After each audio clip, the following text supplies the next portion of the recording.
Can you hear? I'm sorry I'm pointing at y'all. I don't know people's names, so it's kind of awkward. Okay. Let's wait and see if we can get this.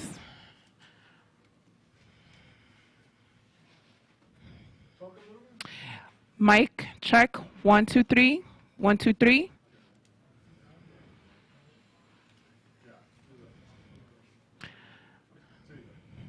Si quieres ponerlo acá, no hay problema. Sí, sí. Can you catch the audio from the one here? Okay. I think if anyone else is having that type of trouble, you could feel free to put your mics on the table.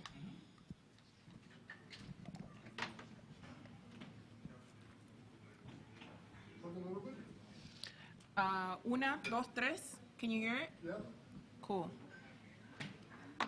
Just want to make sure that he's able to catch it too.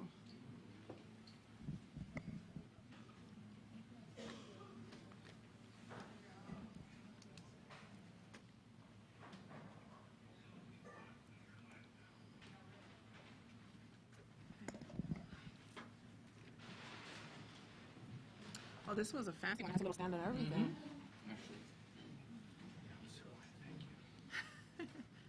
Does that work? You're only going to use one mic? If that makes it easier for you all. Sure. Does it make it easier for us to use one mic that everyone hears? Oh, this goes here. Yeah. But if this captures the sound, then it's good. All right. How's the sound for everyone? If it works, just do this. Great. You look beautiful from here. All right. So, David, are we set to start? Cool. Okay. So welcome, everyone. Thank you all for coming out. My name is Claudia de la Cruz, a religious leader ordained by the United Church of Christ, and I'm also a community organizer in New York City.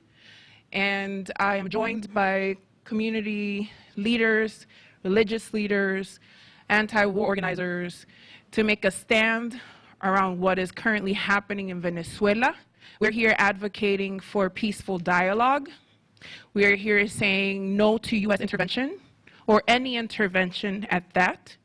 We are saying that each country, each nation has the right to be democratic and to be able to develop their politics as they wish, and therefore we should be respectful of that. We're going to be taking a couple of minutes for each of the folks that are here to speak. I will take my turn at the end, but I would like to pass the mic on to Willie Baptist, who is a community organizer and leader around issues of homelessness. Okay, hello everybody. My name is Willie Baptist. I've been organizing among the poor and homeless here in the United States for over 50 years. I want to join others here in going on record opposing military intervention in Venezuela and making a clear statement for peace and a peaceful negotiated settlement of the controversy. Military solutions have never solved the problems of growing homelessness and poverty here in the United States. Military solutions have never solved the problems of the deepening healthcare crises and environmental crisis here in the United States. Military solution and military interventions have never solved the problems of the poor worldwide, and it can't solve the problems of the people in Venezuela. We want to make this statement very clear, and I want to join here with my brothers and sisters here in worldwide in condemning the efforts to bring about some kind of coup or some kind of change in the wrong direction in Venezuela. Peace is the only humanitarian course of action toward peaceful solution to this controversy. That's my statement. Thank you, Willie. I'm going to ask Omar Sierra, who is an organizer in the Bronx with Green Workers Cooperative, to give us a few words. Thank you. My name is Omar Freya. I'm the founder and part of Green Worker Cooperatives. So we are based in the Bronx, and we help people to start up worker-owned businesses or worker cooperatives. And for the past 15 years of our existence, we have worked tirelessly to create a different kind of economic model in New York City and in the Bronx, and we've had great successes in that.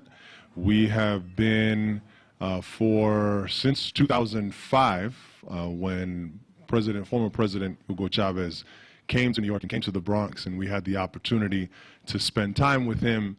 And we, and along with many others in the Bronx, really had a close relationship with Venezuela, and we have seen and lived solidarity with Venezuela. And so for us, what is happening now is an affront. It is an affront to democracy, where people in Venezuela have, for a long time, have had excellent records of democratic participation that in their own election process that have rivaled and surpassed even election processes here in the United States. And so for us, we see what is happening, what has been happening, and what is certainly happening now with an attempted coup as something that goes against the tide of democratic process that we in the cooperative movement are major fans of. We believe in democratic process in our workplaces, in every aspect of life.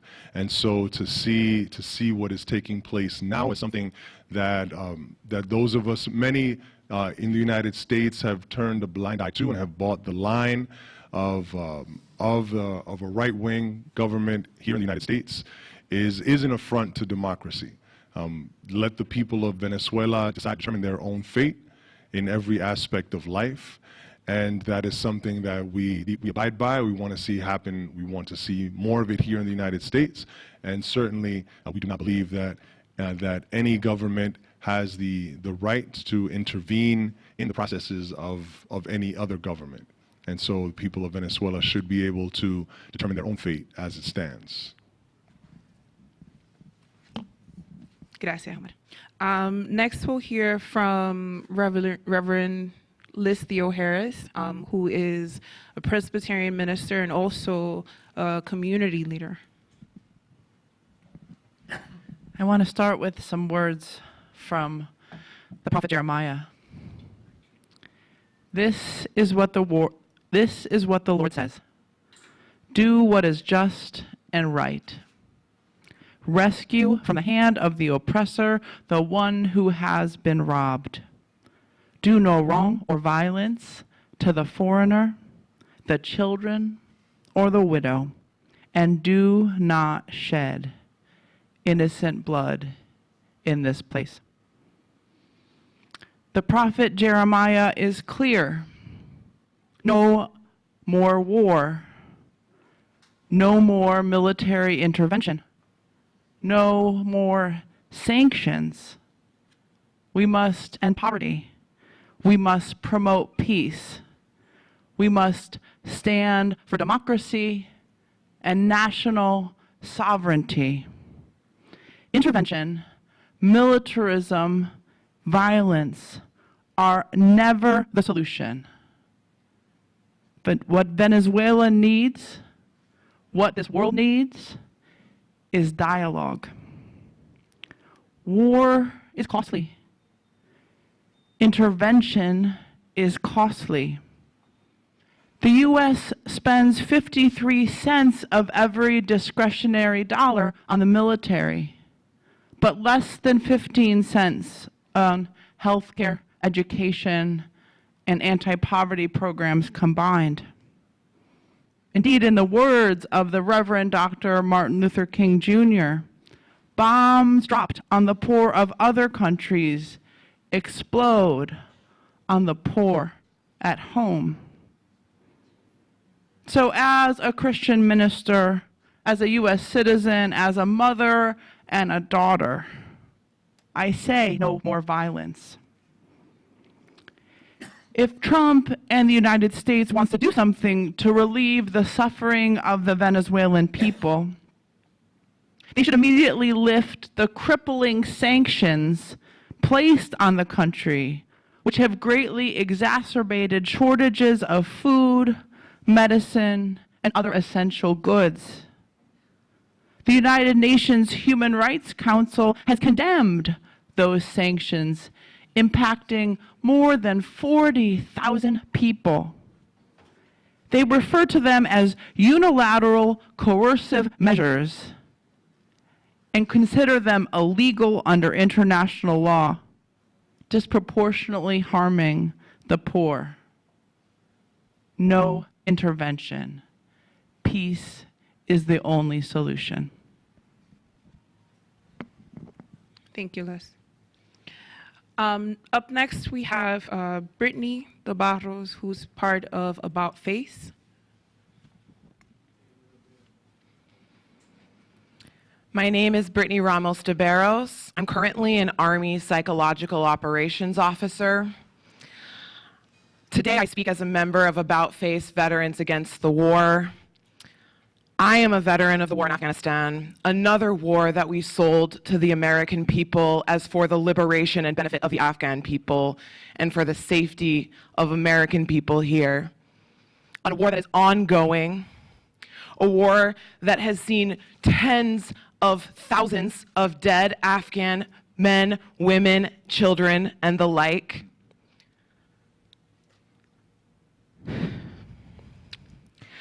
I am personally acquainted with our legacy of invasion and overthrow and culpable for oil, for profit, for political gain, and then those invasions and overthrows sold to the American people as righteous, patriotic, democratic. We're in a new and powerful moment, though. We're stepping into an opportunity where we're seeing new growth that will manifest healthcare and housing and self-determination as universal human rights. The idea that we can overthrow a democratically elected government or that we can solve these humanitarian problems through military intervention is an archaic device that we must leave in the past as we step into this era of new growth. Even if you don't believe that the fact that Maduro was elected is reason enough not to support a coup, even if you don't believe that the bloodshed and death and destruction isn't enough for us not to invade, even if you believe that there is some beneficial reason that we support intervention, decades of intervention across Latin America have demonstrated that that theory is ineffective from a purely military and political perspective. We have overthrown over 41 governments across Latin America and have only created more humanitarian crisis as a result. And we allow far-right fascist governments to stand, lest anyone believe that our agenda in military overthrow is actually righteous. It's time for us to leave this behind, regardless of where you sit on the political spectrum. It's not right, but it's just not effective, and it's time for us to step into an era that is about building and growth instead of death and destruction. Thank you. Thank you, Brittany. Next, we'll have Ben Becker from the Answer Coalition. Good afternoon. I'm representing the Answer Coalition, Act Now to Stop War and End Racism, which is an anti-war organization that formed in opposition to the Afghanistan war in 2001 and organized some of the largest rallies of hundreds of thousands and millions of people against the Iraq war in 2003 and in the years following. We also organized against the bombing and destruction of Libya in 2011, and we've been in the streets for months against a coup or an intervention of any type against the government of Venezuela. I give that context because what we are seeing is really 2 decades of war for empire and for oil that has continued regardless of who the US president was. It was Bush, it was Obama, and now it's the Trump administration. What do Iraq, Libya, and Venezuela have in common is that they control some of the largest oil reserves in the world. Of course, if the US government announced that it was going to war for oil or for geostrategic assets or for profit, no one would support it. And so they, of course, have to disguise their aims through flowery phrases like freedom and democracy. They really expect the people of this country and the people of the world to have a very short memory. When they declare that what's happening in Venezuela, they've called it Operation Freedom. That's what Juan Guaido, the self-declared fake president of Venezuela, has called it, Operation Freedom. We know what those words are. In Iraq, they called it Operation Iraqi Freedom. And what has come to Iraq? Death, destruction, division. That's what they have in store. And what's come to Libya? Death, destruction, division, and slavery has actually returned to the country of Libya. What do they have in store for Venezuela is just more chaos to overthrow the government. The only thing truthful about the words Operation Freedom is not the word freedom, but the word operation. What we're witnessing is an operation indeed. It's an operation that's been planned for at least a year, when the Trump administration openly talked about wanting to overthrow the sovereign government of Venezuela. Last year, the opposition leaders were nearing an agreement. They had dialogue with the government of Venezuela, and it was clear that they received an order from the United States to cease negotiating, to cease dialogue with the Maduro government, to not run in the elections precisely for this purpose, precisely for the purpose that then they could declare the elections illegitimate, the government illegitimate, and create a context then for intervention. But as with the case of Iraq, with Libya, all the plans that are hatched in Washington always make the same mistake. They always misjudge and miscalculate the degree of pride, the degree of patriotism, and people's love for their sovereignty. And the people of Venezuela, we know, are standing strong, actually, against an intervention. Regardless of what their political beliefs are, the vast majority of Venezuelans oppose U.S. sanctions, which are crippling the economy and exacerbating the economic problems. They oppose a U.S. intervention, whether it's through drones or special forces or U.S. Marines. And the Pentagon always misjudges the people of the United States too. And just like there were millions of people who came out against the Iraq war, and many, many people came out against an attack on Syria and Libya, we've already seen the emergence of an anti-war movement today in 2019 against the Trump administration. They really expect us to believe that the government that's building a wall at the southern border, that the government that's turning away refugee asylees just when they show up at the border saying they don't even have a right to appeal for asylum, that same government somehow cares about the people of Venezuela, cares about their freedom. We're not so dumb to really believe these lies. And we say, if you're someone who doesn't trust the Trump administration on all these other issues, on immigration, when he's bigoted towards LGBTQ people, if you don't believe his lies about all those other issues, why would you believe his lies now? The people of this country have a duty and an obligation to stand up, and we are going to stand up. Thousands have marched already, and if the Trump administration pursues this agenda of escalation, whether it's with his Democratic Party co-signers in the Senate and House, the people of this country are going to stand up once again. Thank you. Thank you, Ben. And we have Sarah Flounder, coordinator of the No War Against Venezuela campaign, and also co-founder of the International Action Center. Thank you. And good afternoon. Sarah Flounders from International Action Center and the No War on Venezuela campaign. I want to especially raise the No War on Venezuela campaign because the last U.S. frantic effort on February 23rd to create a crisis at the border was met with a huge mobilization throughout Venezuela, but also met with organized protests in 153 cities around the world. The people of the world, the whole world, stand with Venezuela against U.S. orchestrated coups and sanctions. And this latest frantic U.S. effort at a coup against a democratically elected government, the democratically elected government of Venezuela, it will also fail as every past effort has failed. It's really taking place on the eve of May Day. May Day throughout Latin America, throughout the world, is a day of people power. And that is what the United States and its Wall Street and all of its arms want to defeat, want to push back, is people power.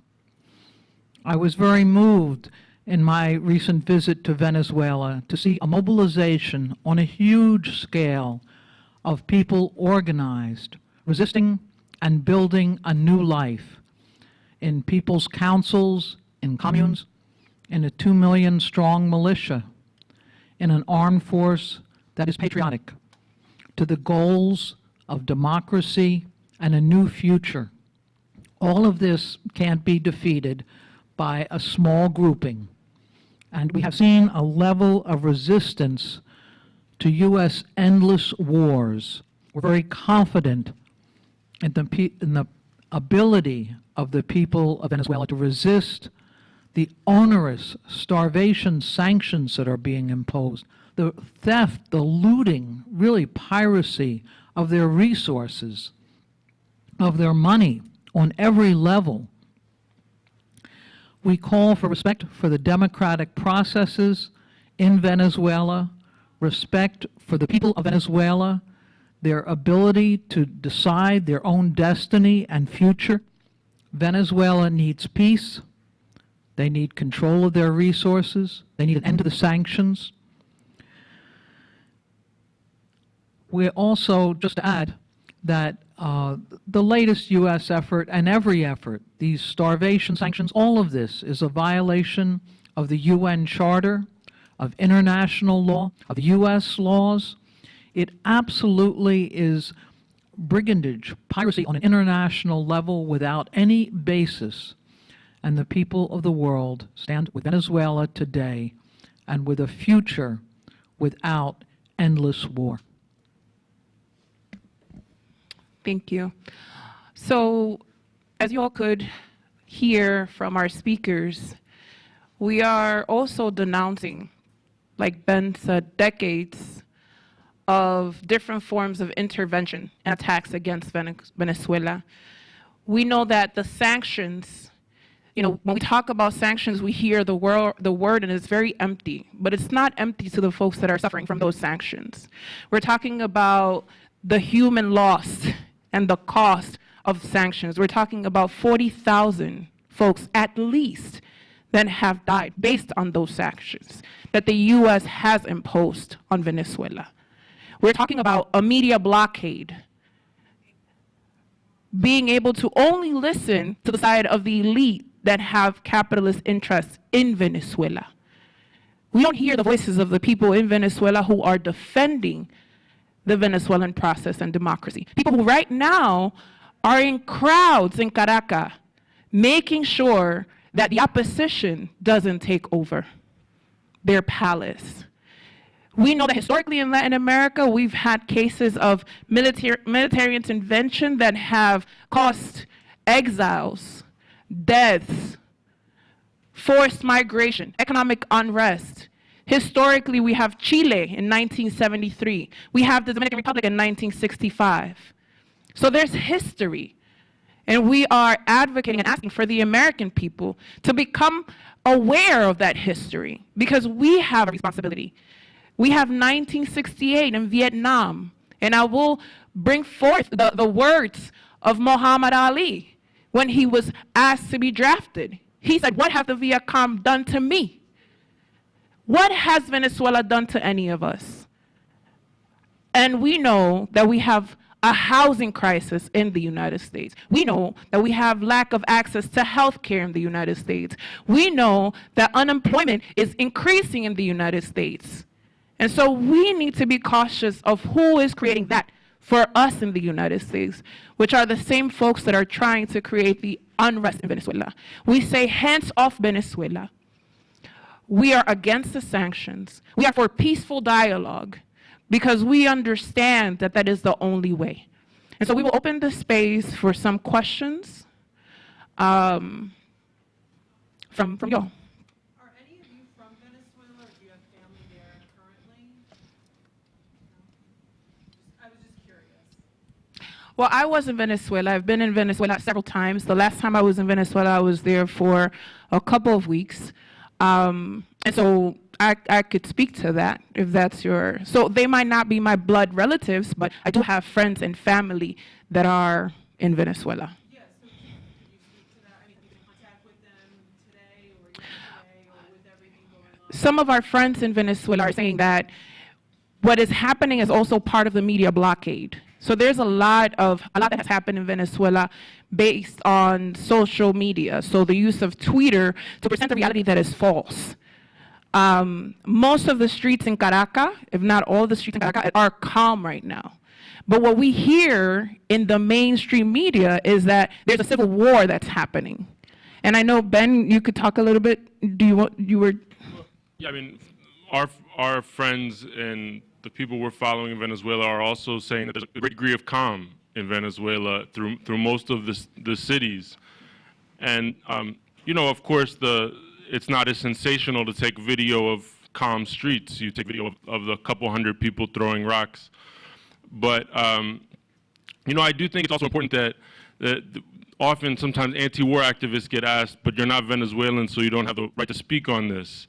And, you know, the fact is that none of this could be happening without the U.S. government. And as Americans, this is happening in our country is where these plans are being hatched. It's with our tax dollars that guns are going to mercenary forces throughout Latin America. I didn't have friends and family in Iraq or Afghanistan either, but you have a responsibility to stop interventionism because you live here, and your government's doing it in your name. So that's why we're speaking up. It's not so much that you don't have to be a Venezuelan. You have to be a human being who cares about peace.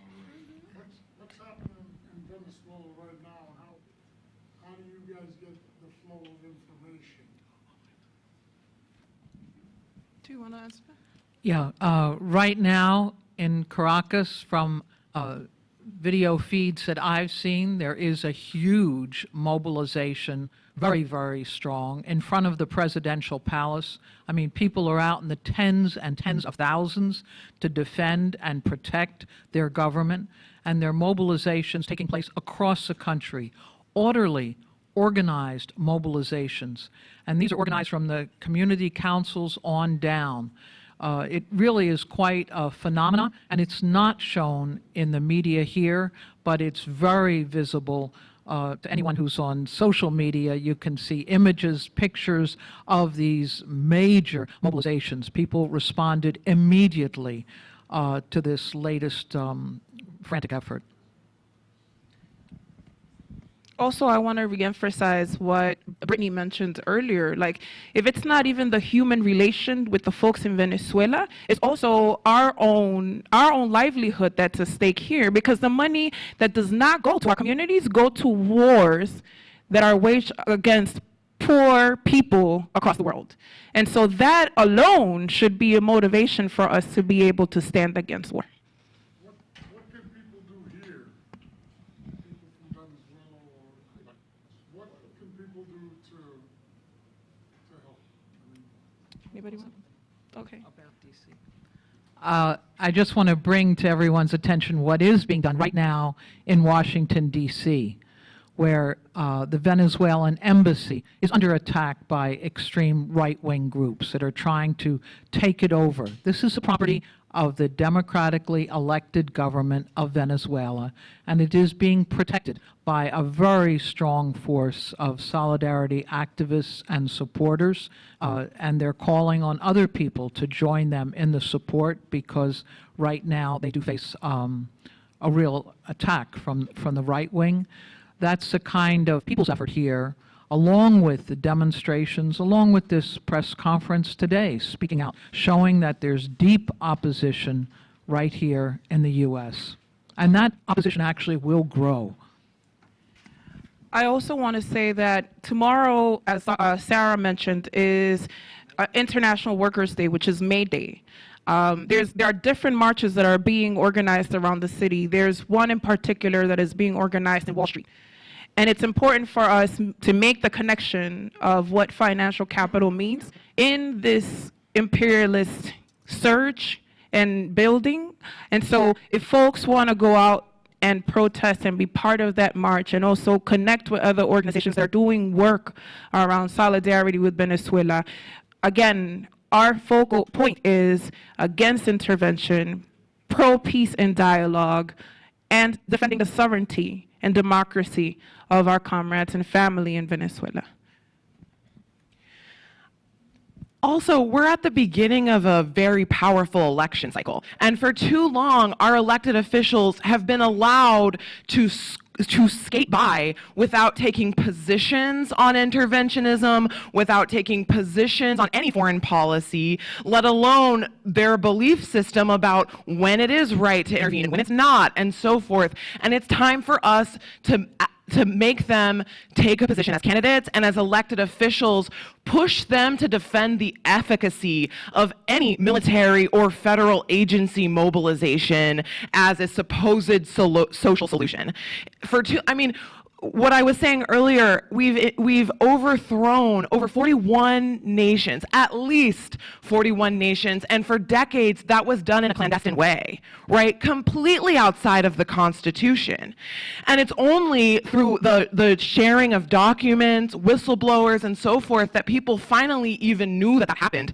And now we have a government who is doing it brazenly. That's different. Right? It's an escalation, and it's time for us. That means the time is now for us to push this into the political dialogue, and this election cycle gives us the means to do that in a way that is powerful, and it's time for us to start holding our legislators accountable. You don't get to claim that you're a progressive and that you're for the people when you're out here allowing for the destruction and killing and devastation of poor people around the world, because that comes back to poor people here too. And it's all connected, right? And for too long, we've talked about it as if it's a distant thing happening over there. And they want us to believe that it has nothing to do with us, but it does. It has everything to do with us. And so it's time there's so many ways, all of the usual ways that we go about leveraging political change, whether it's marching in the streets like people have mentioned, or whether it's demanding that if you're the candidate that's going to claim that you're for the people, that means that you're for the people. And that means that the people in Venezuela get to decide their own fate, too. Is there any plans to organize and show support for this coalition? Okay, so I'm gonna, okay, Earlier on, some people were yeah, still yeah. formulating I mean, I know that there are different committees that are being formed. There is a committee that Sarah Flounders is a part of, which is, what's the name again? The No War on Venezuela campaign. And very much, by the way, it's really a part of May Day tomorrow, 2 o'clock on Wall Street. But to also say there's a new campaign called Sanctions Kill. And Sanctions Kill is a campaign to denounce the U.S. use of sanctions on countries around the world, not only Venezuela. There are some 40 countries now that are facing starvation sanctions, artificial famine imposed by U.S. Literally stealing the resources, the funds, and cutting off all trade and aid. So those kind of campaigns are very much also in defense of Venezuela, but we'll be in the streets tomorrow, and Venezuela is so much an issue there. And we will let you know of any other activities, events that we are going to be organizing around Venezuela. So we're going to close now. Thank you so much for coming again, and folks are going to be available to answer any questions that you may have.